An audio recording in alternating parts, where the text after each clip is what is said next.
Hello everyone, Radhe Radhe. कल रंग पंचमी है, तो रंग पंचमी के दिन पूजा कैसे की जाती है और कौन से ऐसे उपाय हैं जिनको अगर आप रंग पंचमी के दिन करते हैं तो आपकी बहुत सारी समस्याओं का समाधान होता है। तो बहुत सरल तरीका आप लोगों को इस वीडियो में दिखाने वाली हूँ, ध्यान से वीडियो को देखिएगा।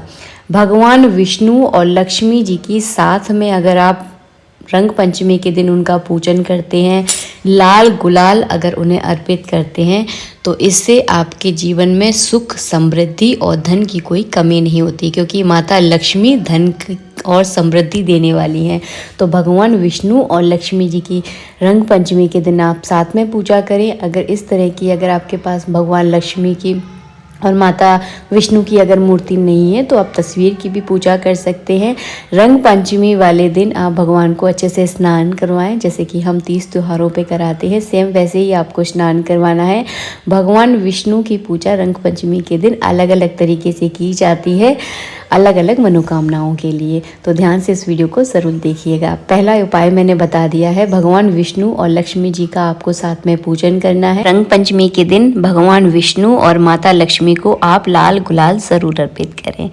इसके बाद दूसरा पूजन आपको करना है, भगवान राधा कृष्ण का आपको साथ में पूजन करना है। अगर आपका गृहस्थ जीवन बिल्कुल भी ठीक नहीं चल रहा है, आपसी सामंजस्य ठीक नहीं है, पति पत्नी में जो प्रेम होना चाहिए वो प्रेम नहीं है, तो रंग पंचमी वाले दिन आप राधा कृष्ण जी की साथ में पूजा करें। राधा कृष्ण को अगर आप रंग पंचमी वाले दिन साथ में अगर गुलाल लगाते हैं तो वैवाहिक जीवन में जो भी आपकी समस्याएं चल रही हैं उनका समाधान होता है। बहुत ही सरल तरीका है ये।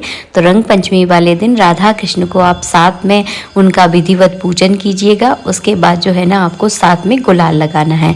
हो सके तो ये उपाय दो पति पत्नी दोनों को मिलकर करना चाहिए, अगर हो संभव हो सके। अगर ऐसा नहीं हो पा रहा है तो केवल पत्नी भी इस उपाय को कर सकती है। साथ में कई बार होते हैं लड़ाई झगड़ा थोड़े ज़्यादा बढ़ जाते हैं तो साथ में बैठना भी पसंद नहीं करते हैं, तो आप अकेले भी इस पूजा को कर सकते हैं। इसके बाद तीसरा उपाय मैं आप लोगों के साथ शेयर कर रही हूँ।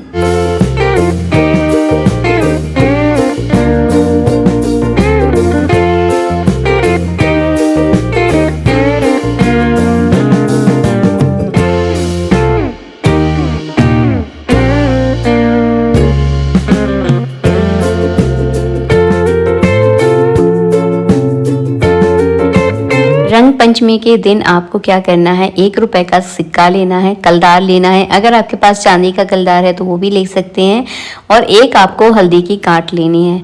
रंग पंचमी वाले दिन राधा रानी के सामने आपको ये दोनों चीज़ें रख देनी है। पूरे दिन ये चीज़ें जो है ना रखी रहने देना है, आपको बीच में उठाना बिल्कुल भी नहीं है। और फिर जो है ना शाम के समय इस हल्दी की गांठ और 1 रुपए के सिक्के को पीले कपड़े में बांधकर अपने घर की तिजोरी में अगर आप रखते हैं तो आपके घर में काफ़ी बरकत रहती है और राधा रानी की कृपा जो है ना बनी रहती है। हमारी राधा रानी बहुत ही ज़्यादा सीधी हैं, सच में बहुत सीधी हैं।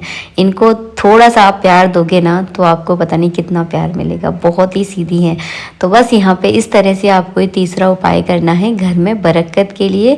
बाद में अगली साल इसका क्या किया जाता है, तो अगली साल जब नेक्स्ट ईयर जब आता है तो ये सारी चीज़ें जो है ना विसर्जित ही की जाती हैं। आप इन्हें पेड़ पौधों में भी डाल सकते हैं, या अगर नदी है तो नदी में आप विसर्जित कर दीजिएगा, क्योंकि 1 साल बाद जो है ना इनका असर फिर खत्म हो जाता है। फिर दोबारा जो है ना ये उपाय किए जाते हैं, जितने भी उपाय मैं आपको बताती हूँ। इसके बाद जो है ना इस तरह से सभी भगवानों को आपको अच्छे से गुलाल लगाना है। मंदिर में ज़्यादा गंदा नहीं करती हूँ, बहुत सारे लोग पूरे मंदिर में गुलाल कर देते हैं, वो मैं नहीं करती। हल्का हल्का थोड़ा थोड़ा सा गुलाल भगवान को लगाया जाता है। और भगवान को गुलाल लगाने का तरीका ये है कि भगवान के चरणों में आप गुलाल लगाइए, और खासकर भगवान के जो अंगूठे में जो है ना गुलाल लगाया जाता है। तो इस तरह से जो है ना आपको भगवान का आशीर्वाद लेना है। पूजा करने के बाद आपको घी का दीपक जलाना है माता लक्ष्मी भगवान विष्णु के सामने, और कोशिश कीजिएगा कि दीपक में इतना घी ज़रूर डालें कि आधा 1 घंटा जो है ना ये दीपक जले। उसके बाद जो है ना इस तरह से आपको आरती करनी है। आरती पूरी होने के बाद आपको जल का इस तरह से आचमन करना है। तो 3 उपाय मैंने आपको बता दिया। चौथा उपाय है कि रंग पंचमी के दिन भोग क्या लगाया जाता है। तो रंग पंचमी के दिन माता लक्ष्मी की पूजा विशेष रूप से की जाती है।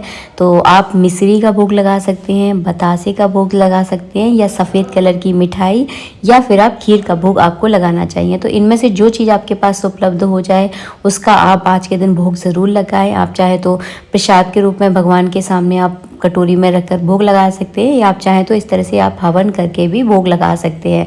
भोग लगाने का तरीका मैंने कई बार आपको बताया है, इसलिए मैं इस वीडियो में आपको नहीं दिखा रही हूँ।